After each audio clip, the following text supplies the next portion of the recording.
Hi, this is Laura Lee Griffin. And this is Nikki May with the Startist Society, inspiring you to stop getting in your own way and start building an art biz and life that you love. We are artists who believe strongly in the power of community, accountability, following your intuition, taking small, actionable steps, and breaking down the barriers of fear and procrastination that keep you stuck. Follow along with us on our creative business journey as we encourage you on yours.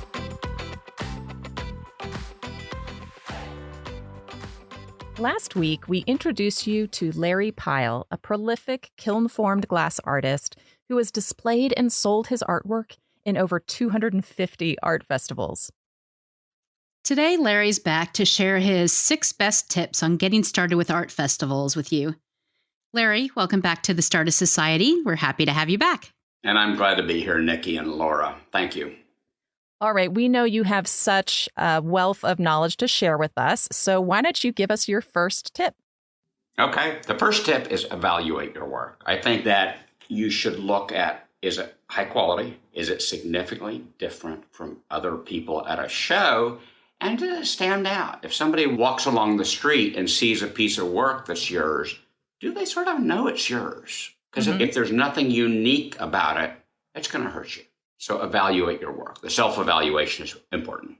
Great tip. So what's your second tip for us? Second tip is to pick high-quality shows. For me, that typically means a juried show that ensures some level of quality.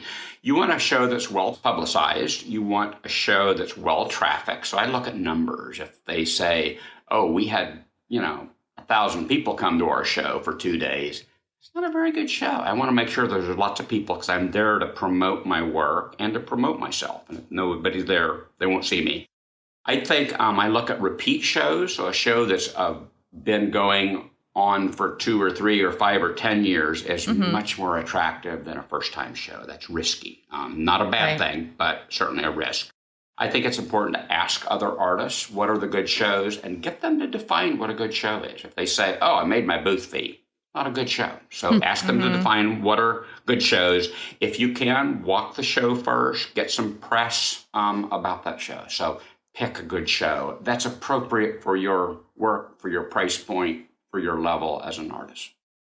Yeah, I think that's great advice to get as much knowledge as you can about it before you decide that that's a show that you are interested in. Because if you invest all of that energy and money. Yeah, and money. And it's the very first time this show has ever existed and 5 people show up.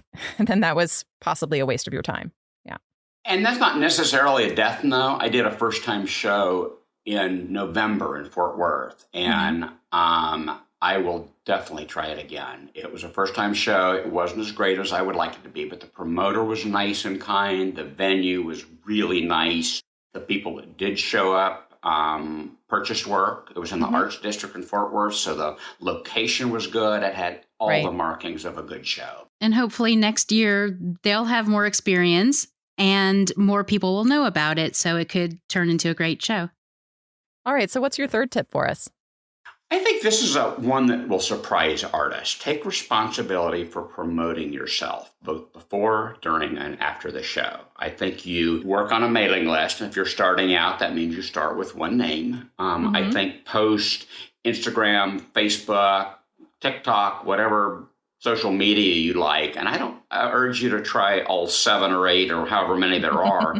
Pick 1 or 2 and focus on those and do a nice job. Post finished work, post in-process work, post a picture of your booth at the show so people will know you're there. And then send out some kind of reminder before you're there because people will go expecting to see you, hoping to see you, and maybe hoping to buy. And that's what you want.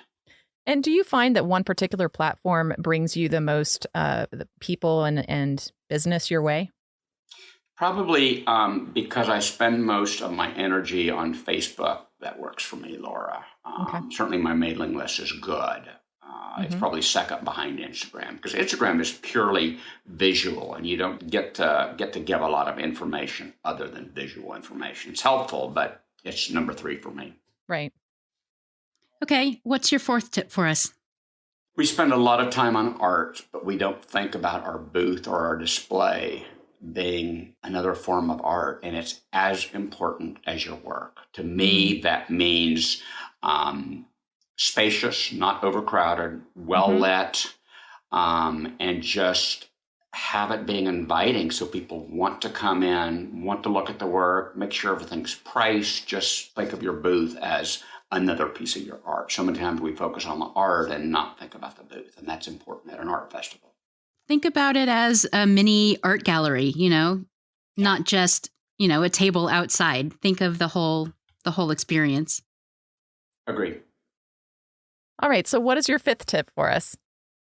I think once you've gotten into the good show and you've set up your beautiful display, be present and communicative in your booth. Put away your book, put away the iPhone, be there the whole time. How many times have I gone into booth and the artist is gone?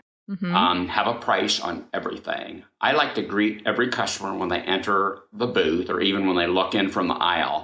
I offer to assist, answer a question, maybe make a small comment about them, and then I back away. I don't want to pressure anybody. I want to give them information, answer their questions. And if they linger on a piece a long time, I might go up and say, do you want to hear this story about that? But I'm really sensitive about over pressuring people.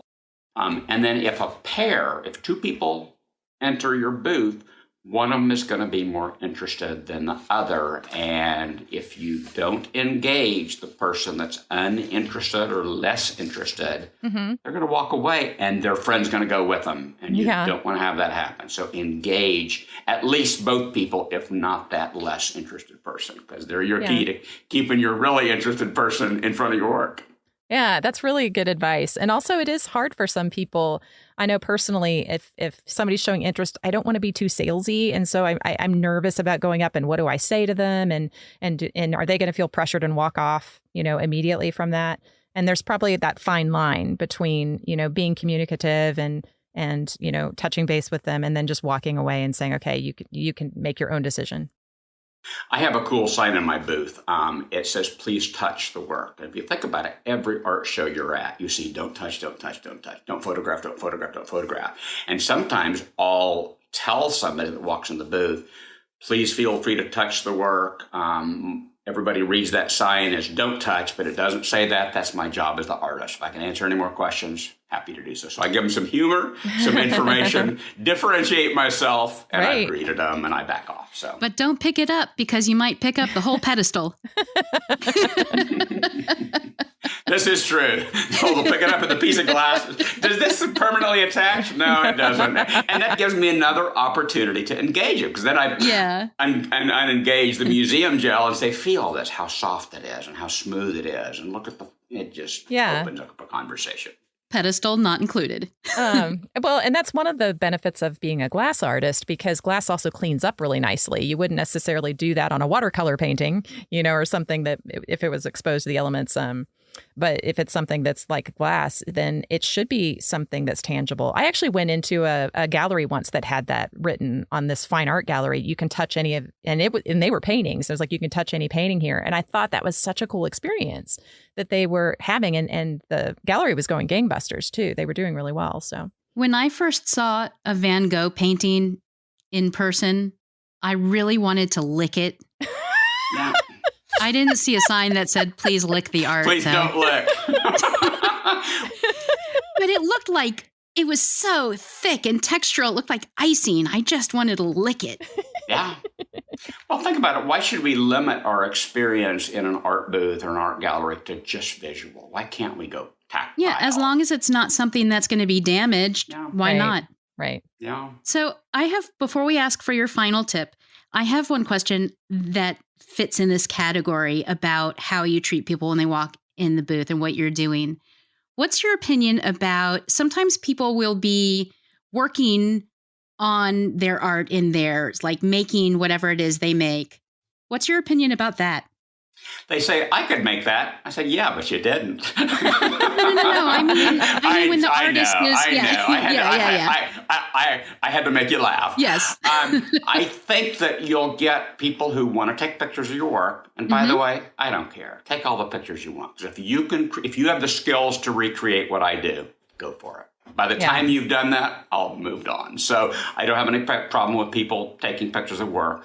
I will talk about how I do something, the process, as long as two things happen. It doesn't distract me from other customers because I've got to be able to engage everybody that comes in the booth. And usually that's more than one person. Hopefully it's more than one person.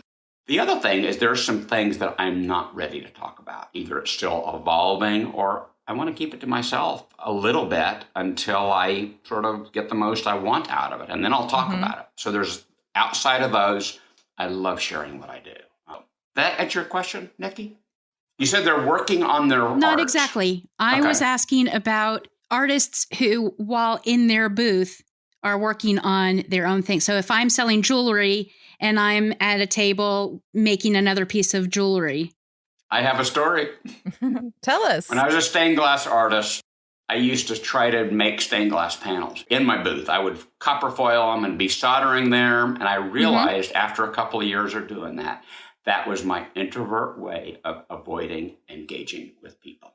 So I've stopped working in my booth. I will not do that because that's akin to reading or eating your lunch or talking on your iPhone. Think about it. If you see somebody intent in, I don't know, making a piece of jewelry, do you want to interrupt them? You're going to feel like you're intruding, and I don't. So I don't want to work in my booth because it's going to be off-putting to my customer. Yeah, I get that 100%, but I kind of can see both sides because I think sometimes seeing the artist make it draws people in. I know that I've done some things where I'm drawing at an event and people like to watch and ask questions about the technique. So I can see both sides. So why not have a video on an iPad mounted on your Pro Panel wall that shows the process of something? I've done that a little bit and would like to do it more. Yeah.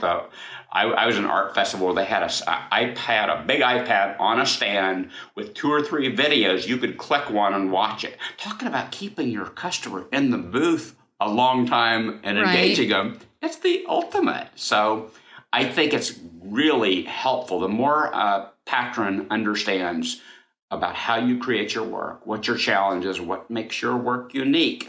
Hear that? What makes your work unique? Right, absolutely. The more they're going to be amenable to buying your work or at least supporting you as an artist. So I'm for that. And Larry, you can't have molten glass in your booth.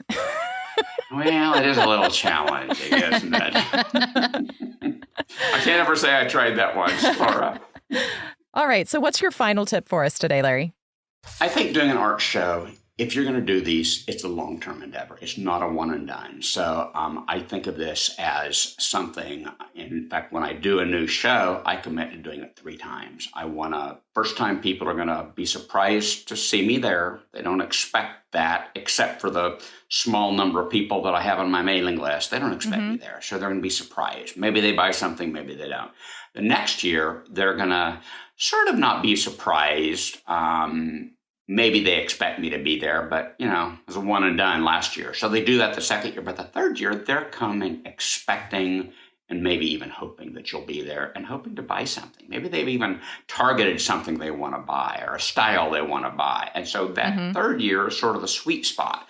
From then on, if you cultivate like you should for art show number 1, you can do that. But I think it's an evolutionary process, an organic process about building your display, even building your work. You may find that if all I have is $1,000 pieces of work, I need to develop something with a little bit lower price point. Or if everything is $95 and people want something great big for the living room and the guest house, I may need to up my price point. And so I think that gives you an opportunity, if you think of this as a long-term endeavor, it's playing the long game. And also what you were mentioning is having different price points and sizes of art available so that you're hitting a larger target audience when people walk by. I think that's why painters sell prints. Now, a lot of shows will say you can't have more than 10% or whatever percent of prints because they don't want you to be selling only prints. But if I can't afford a $2,500 painting, maybe I can a print. And that plants a seed.